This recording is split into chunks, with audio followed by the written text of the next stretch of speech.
This is for the players.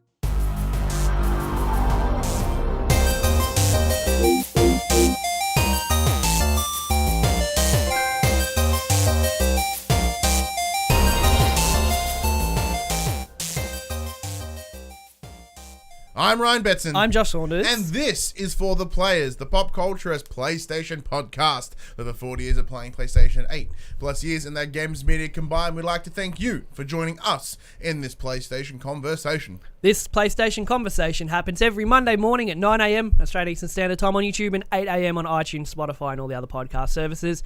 If you'd like to be a part of future conversations, please join us on Facebook, Discord, comment below. If you're feeling generous, join us on Patreon at patreon.com/PopCulturists. Head over there, check out the tiers. There might be something there that interests you. If you do support us on Patreon, you usually can watch us record this show live. It's been a little bit chaos last We're couple off to weeks. a bad start for this. Yeah, we need to find any, we just need to work on. Do you want to make this time every week? That's hard to say.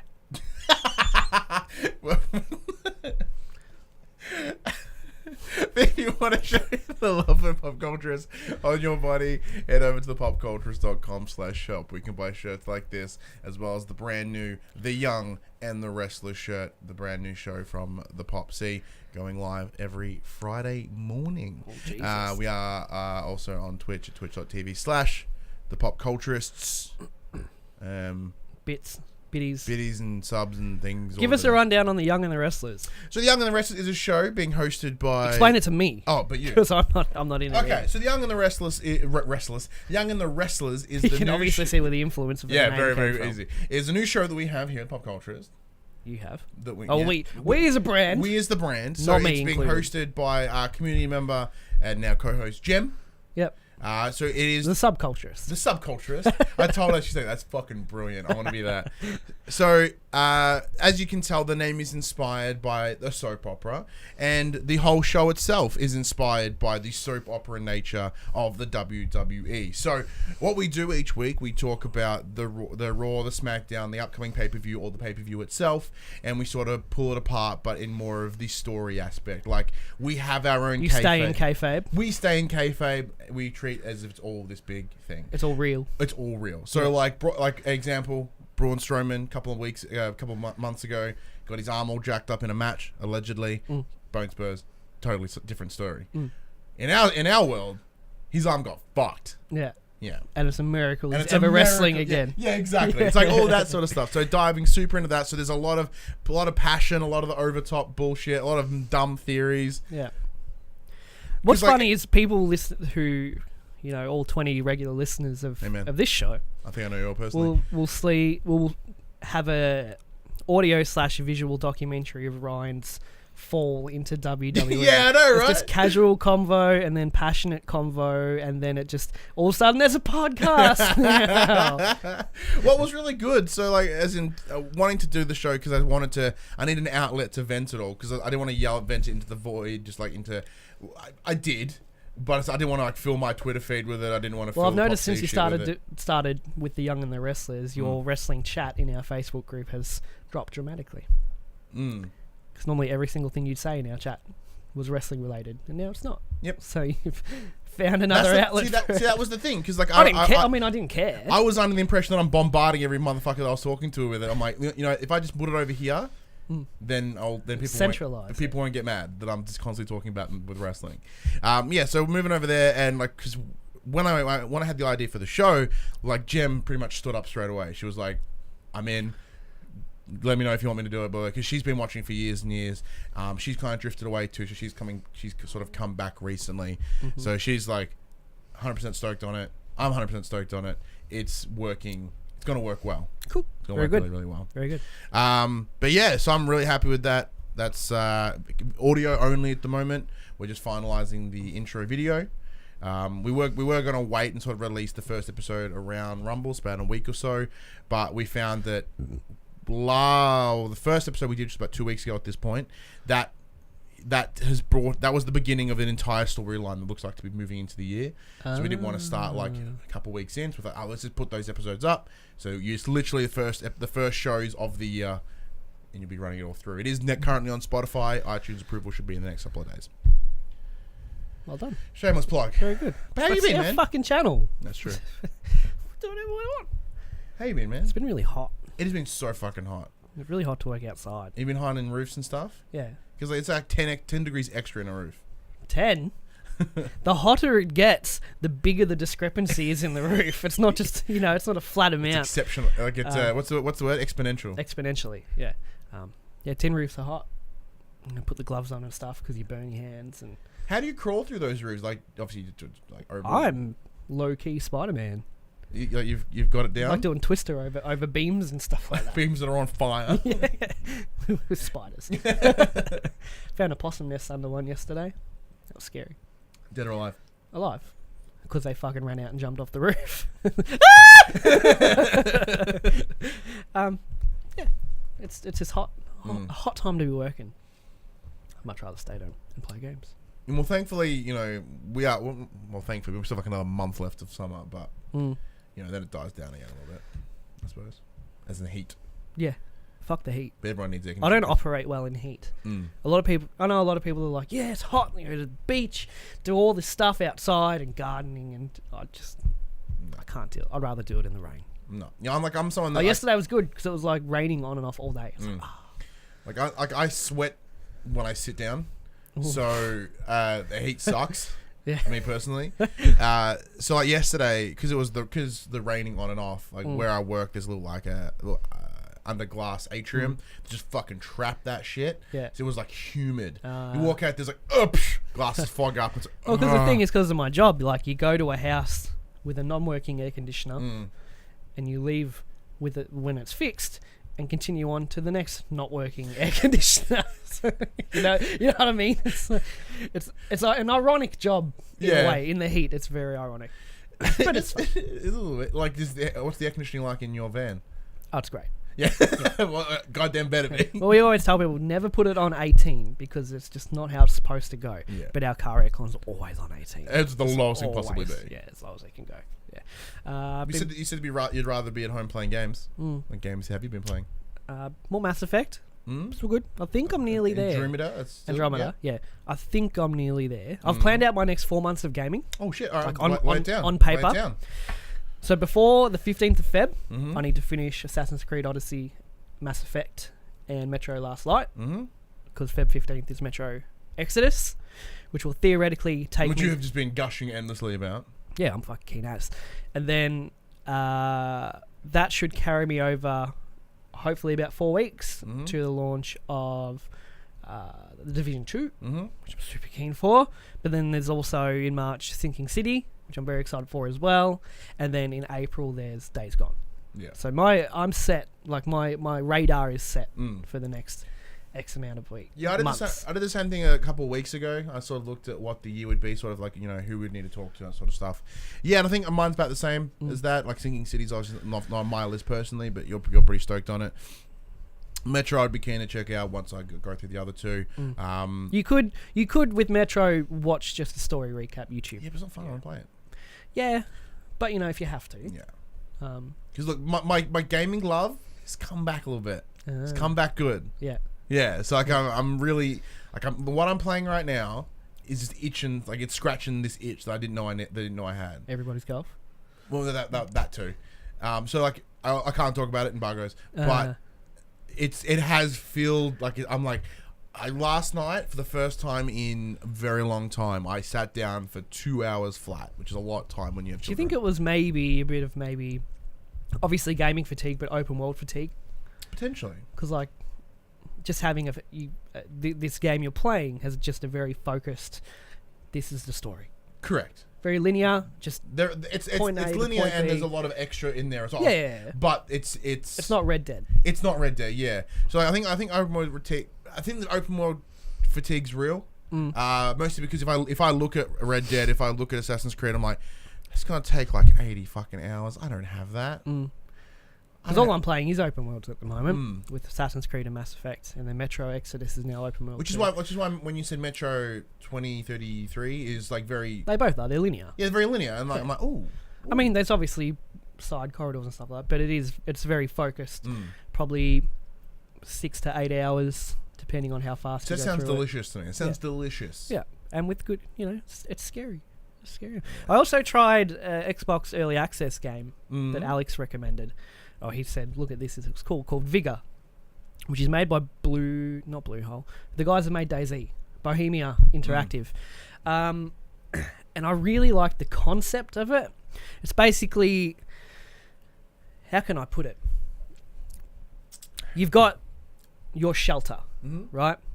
And it's all dilapidated. You've got your shooting range and there's a garden. This is your shelter, your area. And then you drop into a map with 8 to 16 other players. There's like different maps throughout the day you drop into. And that's where you scavenge your parts and all that. You can kill other players and take all their shit. And then you take all you evacuate the map and use that stuff you got to upgrade your shelter, build new guns. The thing is, if you're in the map, if you get killed by another player, you lose everything you're carrying. Ooh. That risk-reward thing, yeah? It's like Dark Zone. Do I take all my best weapons and go on a player killing spree, but risk dying and losing them? Or do I just take the bare minimum I need and try to avoid everyone and just scavenge this? That sounds awesome. The concept is very cool. And what's execution like, though? Not bad. It's not bad. The map itself, there's all points of interest. There's an airdrop, which obviously has the best stuff in it. But there's 8 to 16 other players depending on the map. But then there's all around the map are different evacuation points. So you can get in there for 3 minutes, go and then just bail out as soon as you fucking want to. But there is a radiation cloud. You got to watch the direction of the wind, which after about 10 minutes starts sweeping across the map. That's your like, okay, the round's nearly over, get the fuck out. Or you can try to stay in the radiation and be the last one there to get all the best stuff. There's a lot going on, and it's very cool. Like, because it drops everyone at the start of the map in different places around. You don't know. There's no HUD. There's no kill feed. There's none of that. Yep. I mean, there is a HUD for your guns and all that, but there's no kill feed. So it's very kind. So you never really know whether there's still 8 people left. Never know how many people are left. There's no scoreboard, there's nothing. So as far as you know, you could be the last one on the map and everyone else is evacuated, but you got no fucking idea. So so there's a lot of tension. Yeah, or you can hear gunfire off in the distance and you're like, do I go try to pick off the winner and take both their loot, or do I just fucking stay away from there? But yeah, you could start at the bottom of the map where the radiation comes first and you're like, fuck, I either evacuate like now. Does it always come from the same place? No, it changes. Or you could start at the top of the map and you've got the longest till the radiation gets to you. So there's a lot going on, and it's very cool. And you go back to your base with all the parts you've scavenged. You can upgrade to get carry more weapons, or you can upgrade this. There's a whole lot you can do. It's cool. I don't know if it's gonna be very popular though, because I wanted to watch some people playing it on Twitch. No one is playing it on Twitch. There you go. Now it's been out. I'm just saying, there's a market there. It's been early access since June last year, and you get a free 2-hour trial, so you can play 2 hours for free. That's what I did. Or you can buy into early access for like $26, but when it's fully released, it's going to be free. So this is like what Fortnite did with Save the World or something.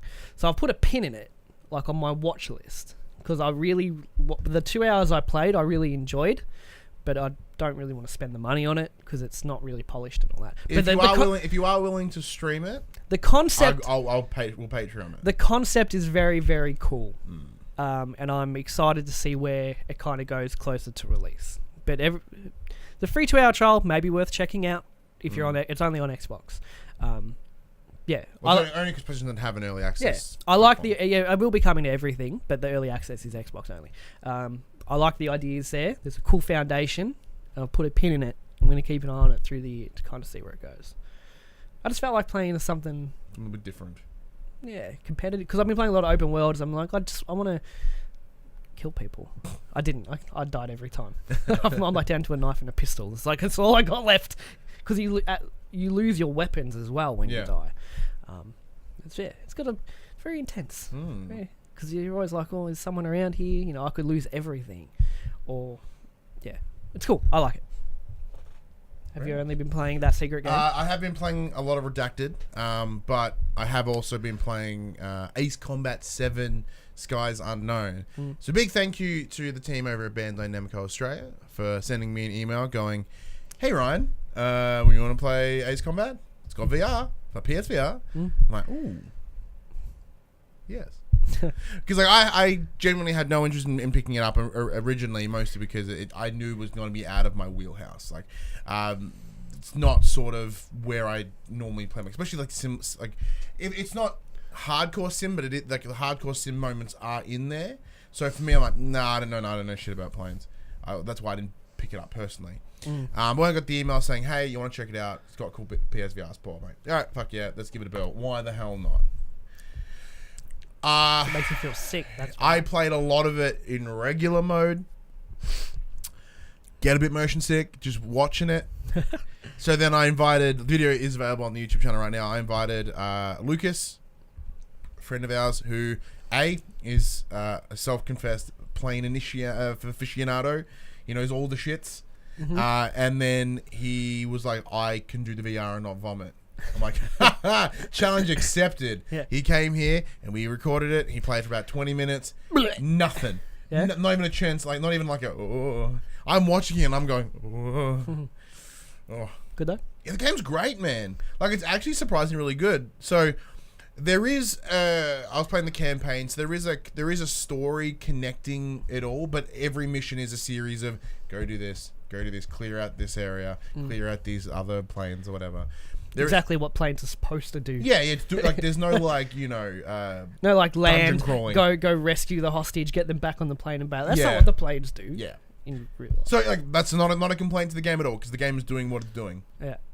So there is a story, very kind of thrown together story. So you at one point you're hearing about this girl who built a plane with her grandfather and all his old friends, and it took them like a decade to build. And they all died because they're old, and she has it now, and she was flying it, and she saw some shit, not alien shit, because that'd been awesome. She saw some like Twist. Fuck, skies unknown because there's fucking unidentified objects, UFOs and stuff. But no, that'd be amazing.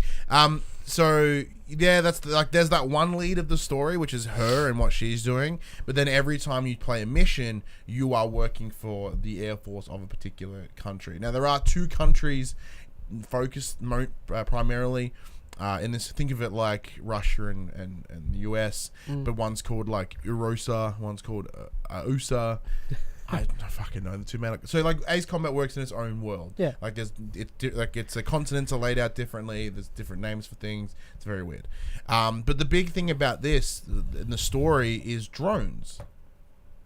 And so they discuss about the idea these unmanned planes can do extraordinary things and can do horrendous things. Yeah. So they talk, unlike the drones that we have, as in the Earth currently, these drones are efficient. Like they can go to another country and bomb only military bases with no casualties outside of military. So it's like real Super smart. Yeah, so it's kind of like ooh, and then you have to fight them because because they're unmanned. They don't have to worry about G forces and shit.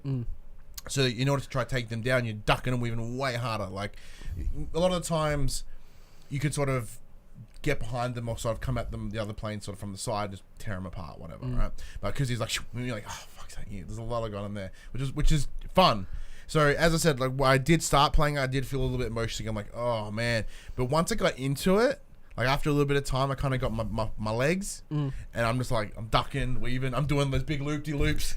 Like I'm going hot, but not as gnarly. And like I found myself getting more finesse with the controls. Like I was thinking, because I was just like fanging it at fucking everyone, and if you happen to get in my way, I'd shoot at you. But like, you know, I'm actively getting behind them, trying to do this thing when you get right up their butt and you pew, pew, pew, pew, pew, pew, and then you fly through their rubber, their destruction, which according to Lucas, you shouldn't do. Like in real life. Obviously not. Yeah, but it's a fucking game, and it's the coolest shit ever. You get their cockpit through your cockpit, and then you're gay. And then you're dead.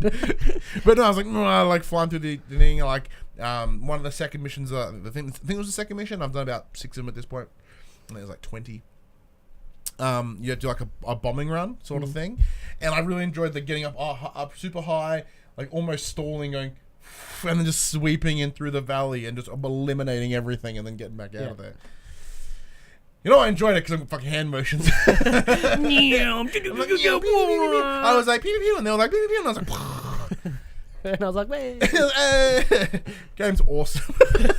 I'm like, it said, the more you play, the more additional fighters you unlock, more weaponry you unlock. So You do get a little bit of a rundown of what the mission's going to be before you go in, so you can accommodate accordingly. However, me not having any idea what's going on, I would always just pick whichever one sounded coolest to me. I'm like, oh, that one looks cool. Those missiles look awesome. Plasma cannon. Yeah. Pretty much what I did. So like, I don't think I was equipped correctly for all the missions. It sounds like not. But I had a lot of fun. That's good. And That's fun what is what gaming's counts. about. That's what gaming's Ace about. Combat 7 is awesome, and it is out now. Speaking of fun, The news! as we head into the section, As we head into the section called Inform the Players, we tell you about the PlayStation news that happened this week. not just PlayStation, but you know. Yeah, most of it. Number And one. PlayStation related news. Number 1, Fortnite made a whopping $2.4 billion in revenue last year and now holds the record for the most annual revenue of any video game in history, according to Superdata's year in review. And that's not including figures from Android or its PvE Save the World. Free-to-play titles as a whole earned $87.7 billion last year, accounting for 80% of the digital games revenue in 2018. Digital games revenue was up 11% year on year, with Asia cornering the market. 7 of 2018's top 10 highest grossing free-to-play games were from Asian publishers and their subsidiaries, leading to a combined revenue just in Asia of $54.3 billion. Fuck. Now, Billion. the majority of this comes from mobile games.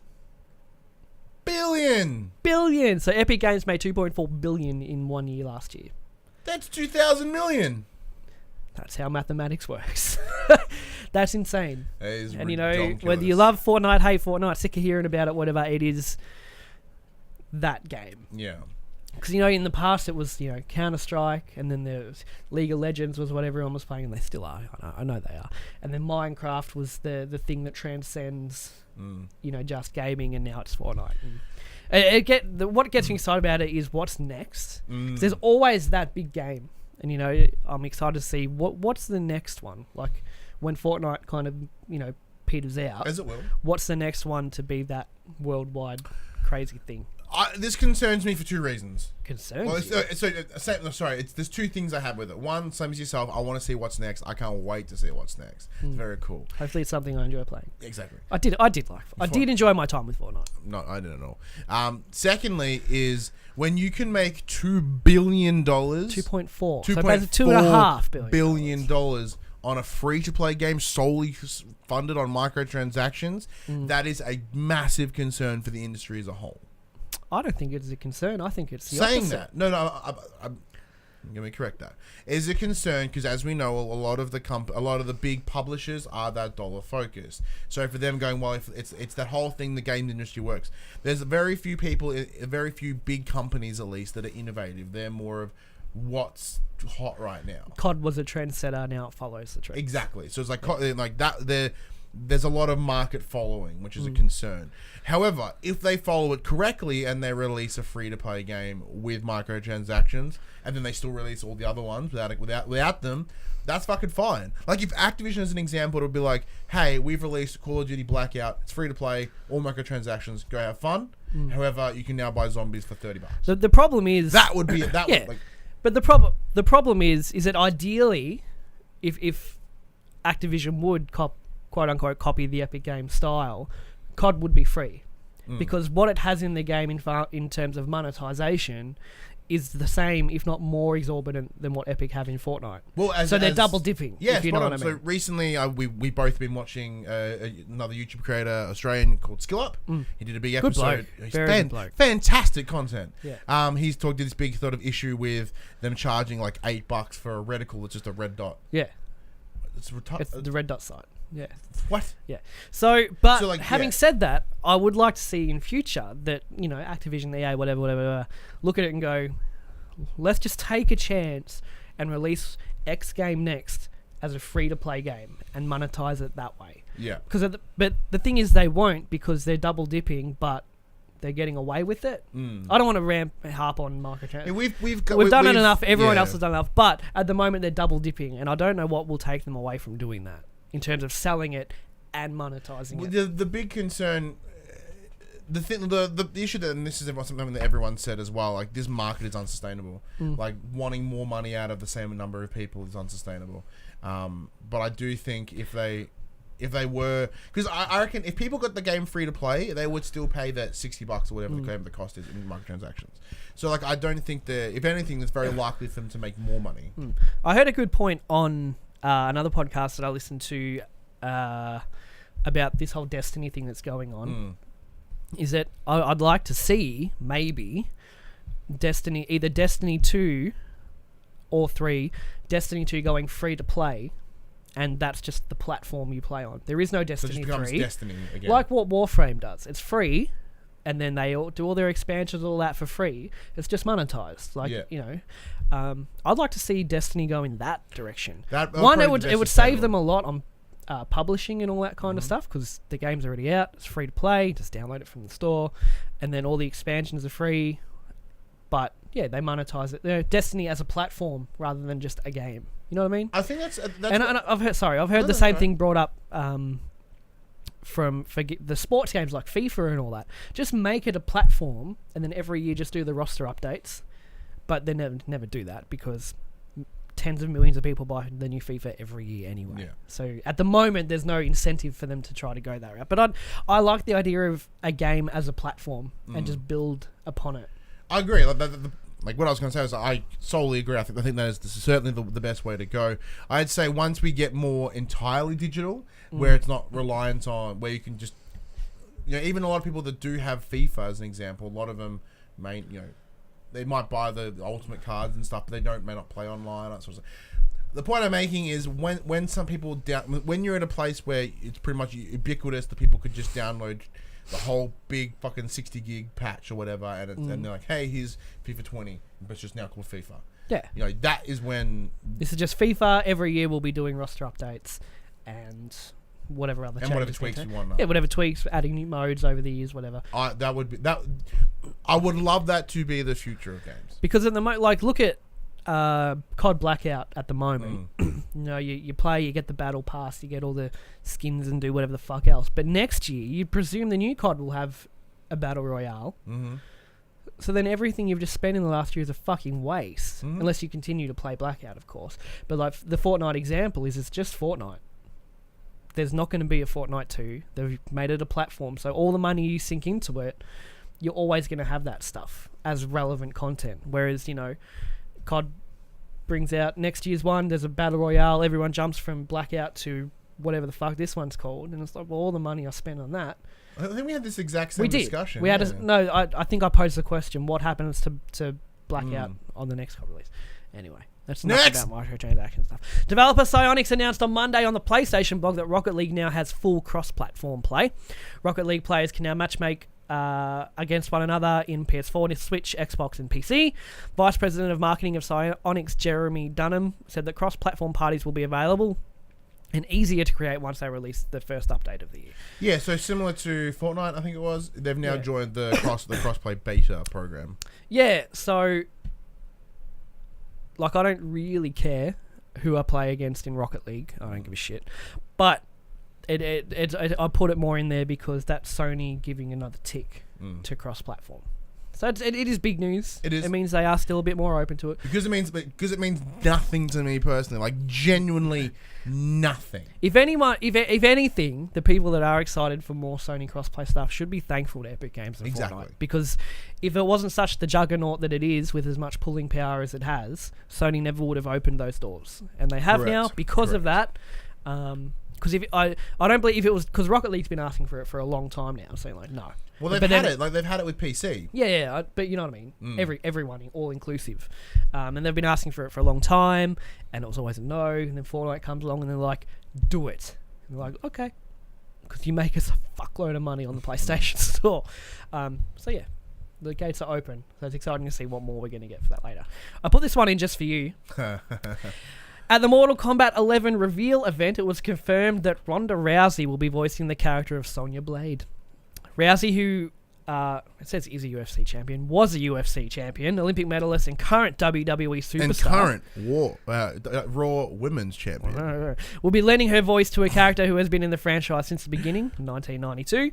Quote from Ronda Rousey, I've been a lifelong Mortal Kombat fan, and Sonya Blade was the first kick-ass female video game character that I related to. Now I get to voice her in Mortal Kombat 11. It's a dream come true to be part of the Mortal Kombat franchise that I grew up playing. Sweet. Yeah, Ronda I Rousey. just She's thought rad. However, so at work, one of the guys, Jake, he bought in his copy of Mortal Kombat 10 or XL, whatever it is. I got that collector's edition. Oh, rad. From That when we shit- went to the EB, first like EB the Expo, juniors, and they yeah. have like, it was a collector's edition with the steelbook and the scorpion statue, and it was like $60. It's down from like 180 or something. That's good. Goodbye. Game's fucking brutal, man. Yeah. I forgot how brutal it is. Yeah. Like, we probably shouldn't play this here. Well, it is rated R. Yeah. Can you show R rated? Can you? If everyone in the session is over 18. But what if they're not? Then we don't play it. Like So- Call of Duty and stuff, because COD 4's R. It's MA. Oh, Black Ops 3 was R. Correct. Yeah. So like we do have those rules in place. So because everyone in that session was over the age of 18, it is possible. We obviously ask everyone, like, are you comfortable with seeing something get disemboweled? Yeah.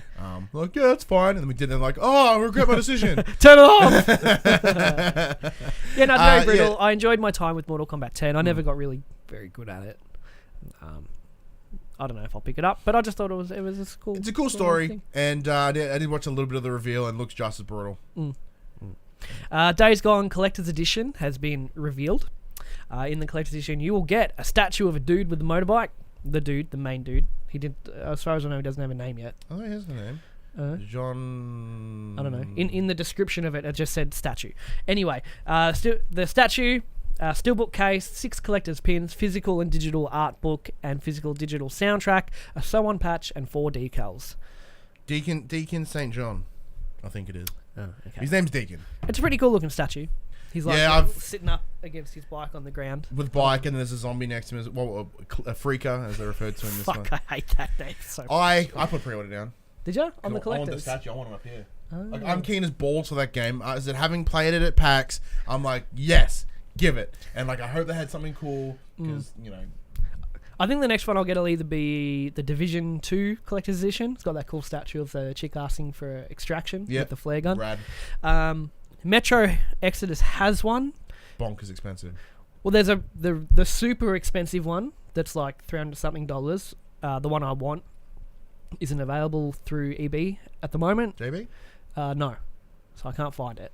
But Try did online, you like see? Mighty Ape and stuff Yeah, like that. but did you see the one I linked in our Facebook chat? Very likely. I don't remember. What's happening. The creator of the books, Dmitry Gostowski, whatever his name is. Sorry, I didn't mean that disrespectful. Dmitry something.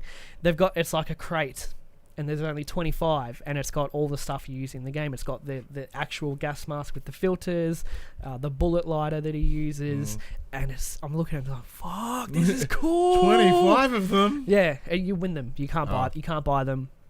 You have to win them through some way. I want that. But no, like I'm at a point now where I used to buy a lot of collector's editions and stuff because I thought they were cool and I had disposable income. It's weird. I have more money now than I ever have and I used to buy a lot more collector's edition when I was poorer. Yeah, because when you were poor, it made you feel good. Yeah, it did. It's true. But like I said, I think about the set. It's a big one, and it's very likely I'll buy any PlayStation first party collector's edition. You didn't get God of Wars. It's right there. Oh, you did too. Yeah, never mind. The last one I bought was Uncharted 4. Yeah, and that's over That there. one there. Yeah. Which is pretty good. Yeah. It's not bad. I'm keen on that Division one. That'll be pretty sick. Yeah, it looks cool. Speaking of the Division, the Division 2 seems to be expanding upon the first game's idea of competitive multiplayer. The sequel will see a return of the Dark Zone, or rather Dark Zones, plural. And the fact that there'll be 3 of them instead of just 1. On top of that, the more traditional player versus player modes will be added through domination and skirmish. They're also adding 8-player raids. So was it 6 now or 4-player raids currently? I don't even think they have any. They have raids. Although I think it's 4-player. Okay. So they're expanding on that. The Dark Zone, so there's going to be 3 smaller ones now instead of 1 big one. And there'll be 2 of them kind of when you go in there, it normalizes characters to kind of give like if you're level 10 going up against level 30, it still kind of tries to equalize things a little bit. And then one of the third ones, which it changes which one it is throughout the day, is just what you go in there is how powerful you are. So if you walk in there as a fresh level 30 and there's someone who's been level 30 for a year with all the best stuff, they will fucking destroy you. Yeah. So, but then there's the better rewards in that one too. See, what I was hoping they'd be like, this is the 1 to 10 one. This is the 20 to 30. This is the expert one. No, I like it That's better. what I would like. Cause I'm like, oh, I'm gonna hang out in that one, and then I'm gonna get die in that. No, because but I like it just normalizes you, so you don't have to worry about I'm only level 14, but this is level 21. You know, everyone's kind of on an even playing field, and then adding traditional PvP modes like domination and skirmish. So they've added a lot. I've been watching a lot of content. Not Skill Up. There's a channel dedicated to the Division. I forget what it's called. He's been to preview events. I've been watching all his content. I'm like, this looks fucking sick. Because it's Anthem or the Division, and I've been watching a lot on the both of them lately.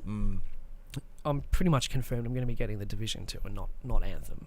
Yeah, I don't have time to play 2 live service games. The Anthem doesn't interest me like at all. Like the guys at work, they're like, "Oh my god, we're gonna get Anthem." Like, I like the concept, like fucking Iron Man and shit. I'm like, that looks cool, but I'm looking forward to a more grounded game because I've been playing a lot of Mass Effect, Assassin's Creed. You're all fantasy, but even Assassin's Creed kind of. It's fancy, you know what I mean? But a more modern, a more modern, grounded kind of game. And the Division it's looking really, really good. Yeah, so we can 100% guarantee you that we will be playing it at some capacity and we'll likely have a review for it. And with it normalizing things, our level discrepancy doesn't really matter. Which is what I like, which is good. That's how you keep us playing together. But yeah, we'll likely be calling out Shane if you're watching. Shane Adobe. Hey man. Hey man. Hey man.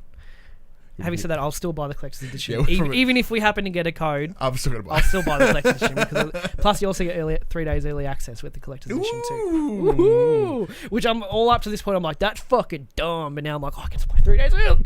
A game I actually care about. I'm like, this is the best thing ever. Every other time, it's like, that's dumb. And when it's benefit to you, it's like, it's the greatest thing ever. Yeah.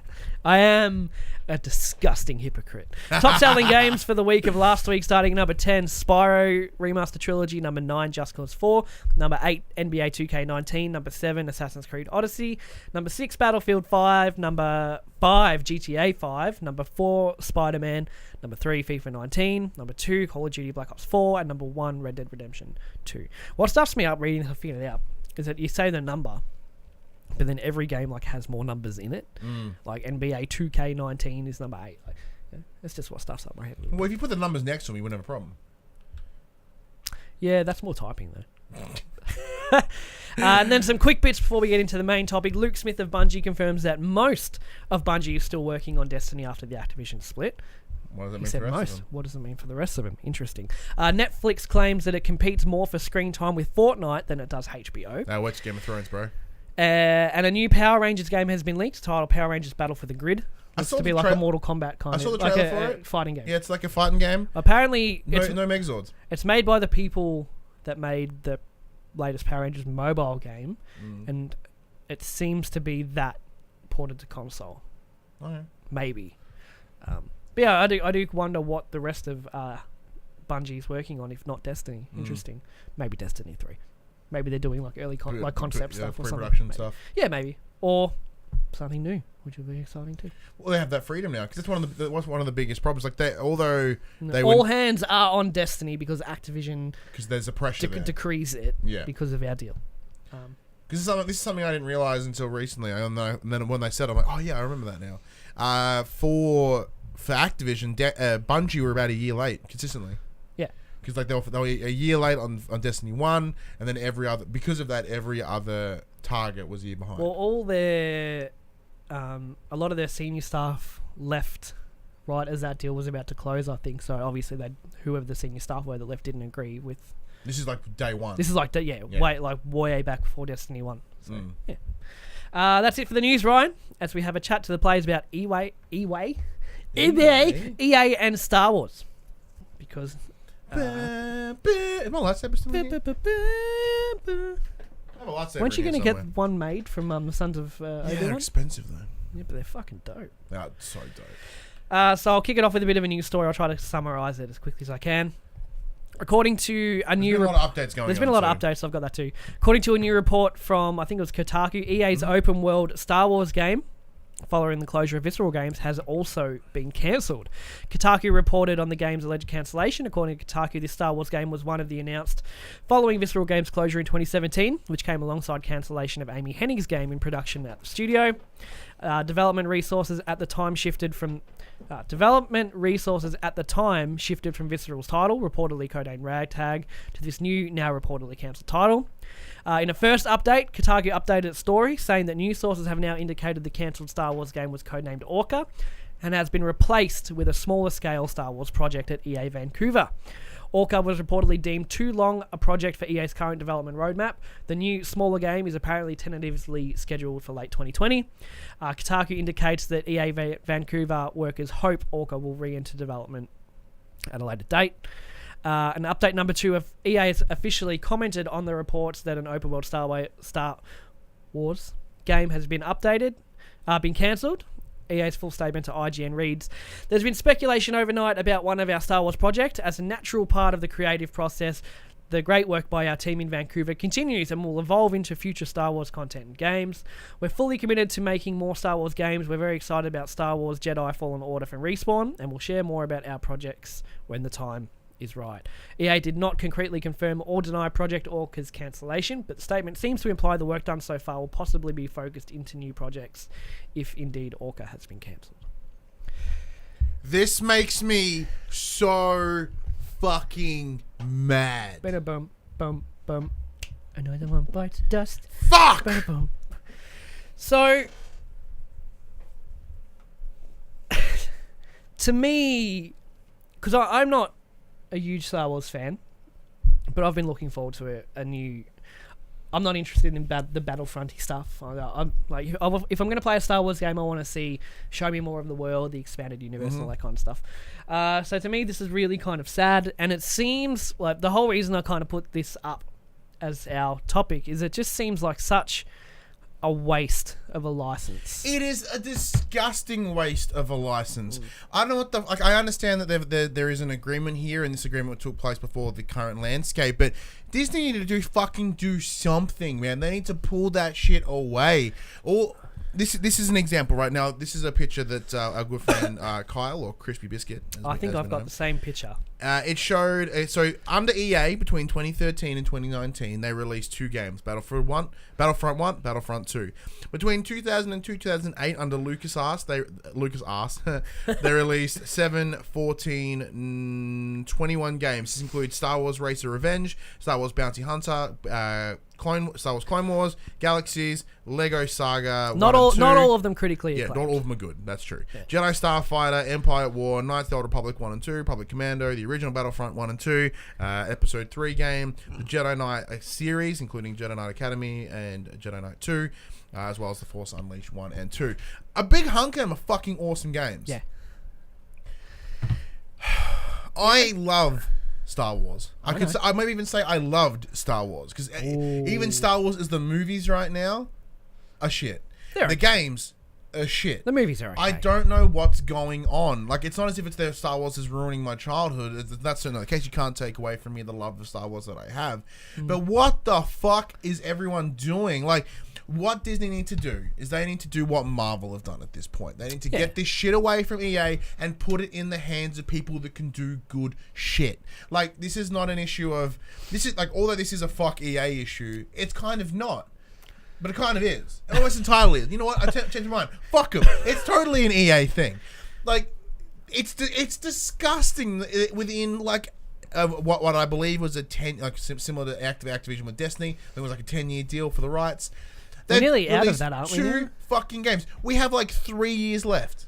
I think they released a couple mobile games or something in there too. Fuck mobile games. But for posterity, granted, there are more. There may be a couple of Star Wars microtransaction laden bullshit games out there on the phones. I've got to wonder, like, behind the scenes, Disney's perspective, because Battlefront 1 and 2. We all know the stories of how they were.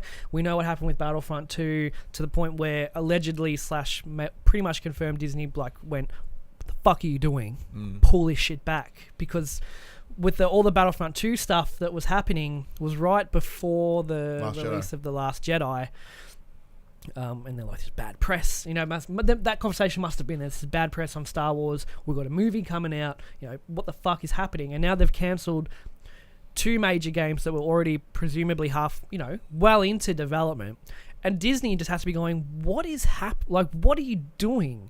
Or they're not, and they don't give a fuck. I don't know. But if I was Disney, which I'm obviously not, but if I was Disney, I'd be like, this just isn't working, man. No. Like, as you said, this is destroying the Star Wars brand in terms of the video game sense. Like, for a while there, we were littered with Star Wars games, and which I'm sure at the time everyone's like, what's it mean fucking Star Wars? The last Star game? Wars game I played was the MMO. Yeah. The Old Republic. Yeah.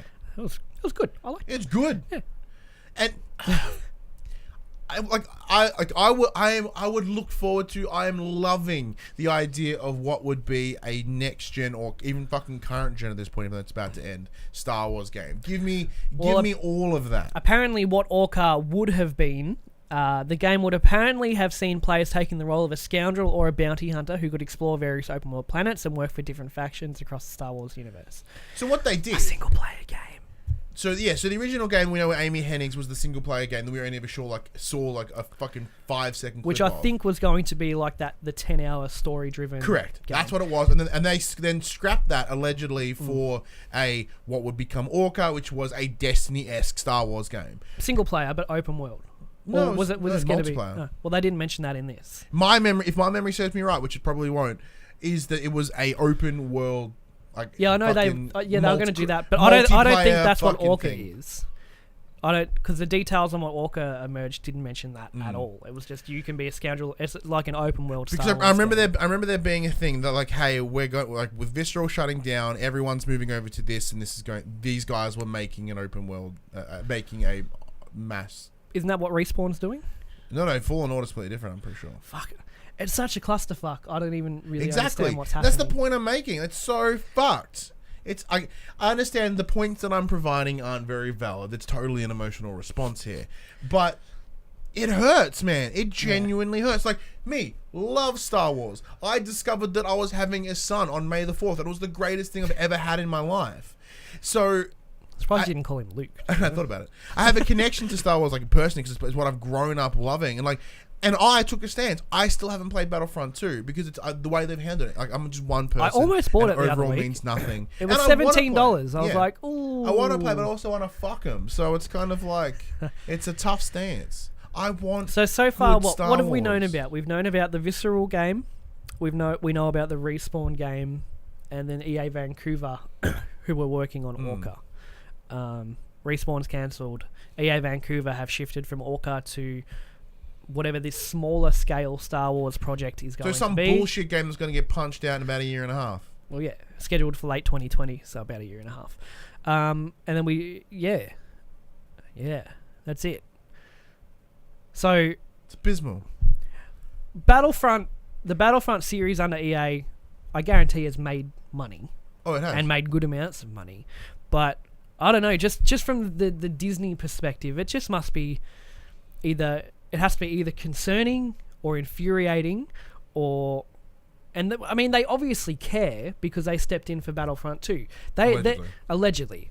But you'd have to think they're looking at it. You know, Disney aren't dumb. But Disney as a whole, as I said, they had the intention of pumping out films until we stopped wanting them anymore. And the second that the populace were like, hey, not really wanting them. Pull it back. They've gone, okay, and they've pulled it back, and they've scrapped a ton of plans, and they're adapting and they're changing. So I would like to think that they're going to do the same thing with the game. Like, I mean, 'cause if they were that concerned about a decline in popularity, a decline in critical reception, and then presumably a drop in money, that they were willing to completely scrap their plan.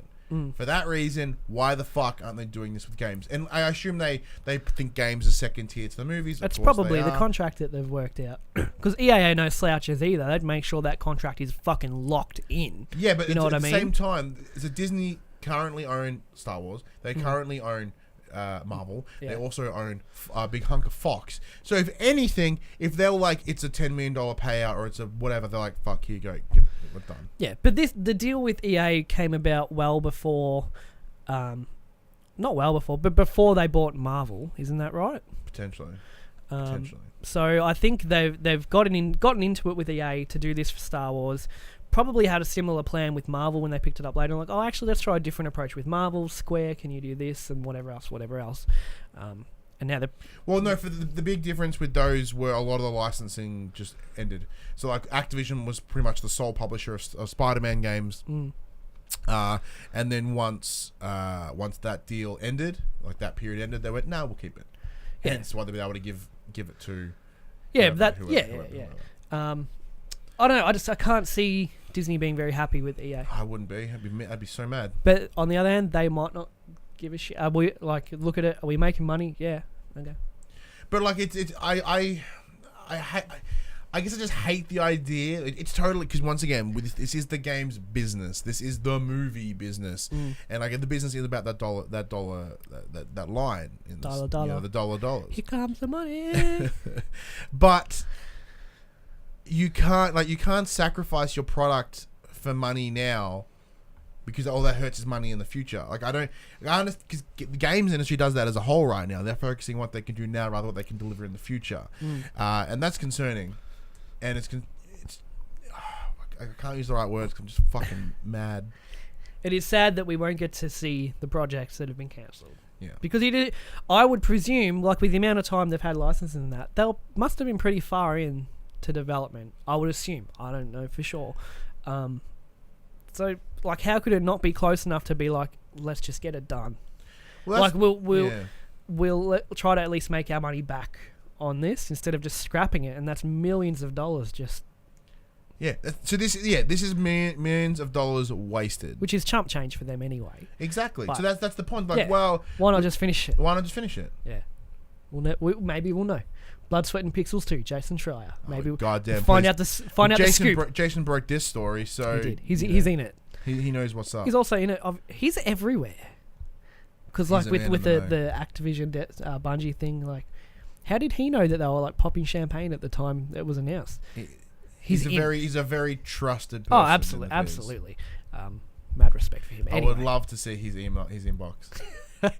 His inbox would be amazing. Yeah, that would be pretty cool, actually. But look, even if Star Wars game ever fucking does come out, it's gonna be so long away. I'm gonna be so mad. But let us know what you think of the Disney and EA potential issue here, with EA scrapping a fuck ton of games. Are you as sad and emotional as me, or are you somewhere in the middle like Josh? Oh no, I'm pretty pissed. I'm just more level-headed, I guess. Yeah, no, I'm just fucking full of rage, which is good, because like about a month ago I would have been like, the passion's back, seeping back in. And it's just upsetting you. And like I was hoping that it would seep back and make me happy. Instead, I want to fucking punch someone. Not you. You're fine. I couldn't punch that face. Okay, thank you. I have a cushion. A natural cushion anyway. But let us know what you think in those comments below. But next, I was starting segue and then my brain farted. The drop.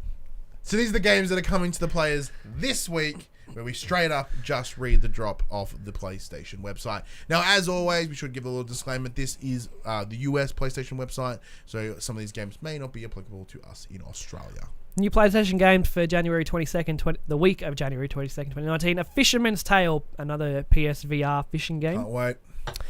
At Sundown, Shots in the Dark, PS4 digital. Future Grind, PS4 digital. Heroes Trials, PS4, PS3 digital. Cross-buy. I went too far then. Jack Quest, Tale of the Sword, PS4 digital. Realm Royale, PS4 digital. Did you count on that one? I did. I played it on PC.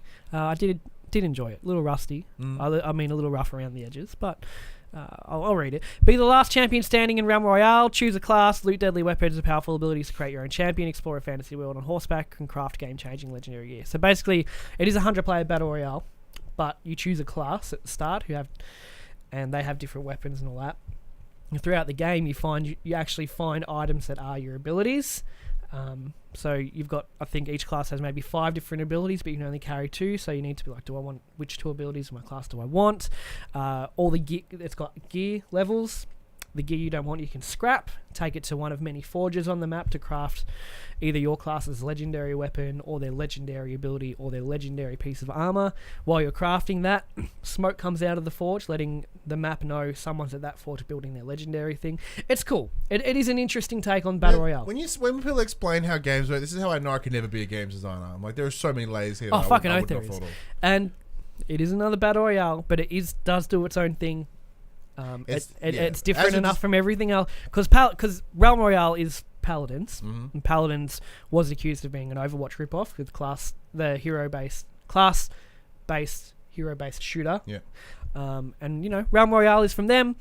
same art style, same assets, that kind of stuff. But I got a win actually. Yeah, My third game. it's doing exactly what we mentioned a couple of months ago. Now we're like, if you want to do battle royale, you need to stand and do something different. Yeah, and they are, and that is something that is different. and I'm pretty sure it is free as well. I'm pretty sure it is.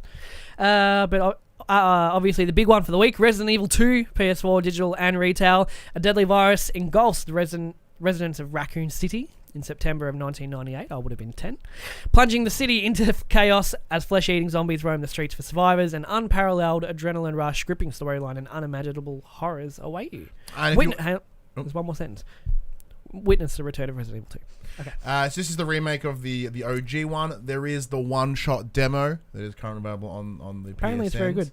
The demo is fucking awesome, man. Like I mentioned last week, the whole idea of the 30-minute setup. You go in there, you get. You only got one life, don't you? It was fun. Yeah, one shot. Yeah. One up to it. It's awesome. Yeah, sounds cool. The demo is chic. Maybe I'll try the demo because I'm meh on it on the game. But maybe I'll try the demo. Maybe Everything's so juicy. But I've planned out my gaming for the next 4 months. I can't afford something else to slip in there. It's not going to happen. Senna and Kagura Burst renewal. Renewal. That's That's I spelled hate weird. that. And Wonder Song PS4 digital. That's it for the job. Alright, RE's the clear standout there. Oh, I farted when you said that. It scared me. Ooh. Ooh. That PlayStation conversation. Do you have anything else to say? Sometimes I start and you're like, no, wait, hang on. No. Listen to the Young and the Restless. That PlayStation conversation happened on Monday morning at 9 a.m. Australian Standard Time on YouTube and 8 a.m. on iTunes and other podcast services. If you would like to be a part of future conversations, please join us on Facebook, Discord, comment below. If you're feeling generous, join us on Patreon, patreon.com/PopCulturists. We promise to do better over there. Head over there, check out the tiers. There might be something there that interests you. Yeah, we are still working on how to make Patreon better, but yeah, as I said, you can watch us record the show live usually.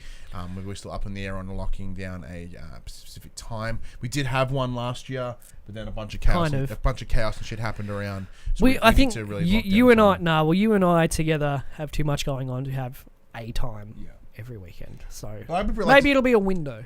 Yeah, so between like 10 and 12 or something. Maybe. Because I've been liking this earlier one that we're doing. Yeah, me too. We might stick it around this time around 10:30 on a Saturday. Maybe. So keep an eye out 10:30 on Saturday. You'll get an email saying that we're doing a thing. Maybe. But if you want to show your love Pop Cultures on your body, head to popculturists.com/shop where you can buy shirts like this. Go support the Pop Culturists for the players and the young and the wrestlers. Pardon me, we're all gas. Oh, Jesus. I got too excited when I don't know what you did. It scared me. My burp scared you to burp. I may have farted at the same time. And we are on Twitch at twitch.tv/thepopculturists. We do stream every Wednesday night, except for this week because I had two games to play. What? So I was like, fuck that. I played those 2 games. We do stuff occasionally. How's things that? Here and there. But, biddies, subs and stuff. But until next week, I'm Ryan Betson. I'm Josh Saunders. And that was for the players. Support the young and the restless. Please like it. We've got to just add subliminal. Like during conversations like, oh, this game's going to get the young and the restless. Yeah. No, but I say it as you're speaking, Ooh, so it's layered. Ooh, I like that. Ivan yet neon. See you next week. Bye.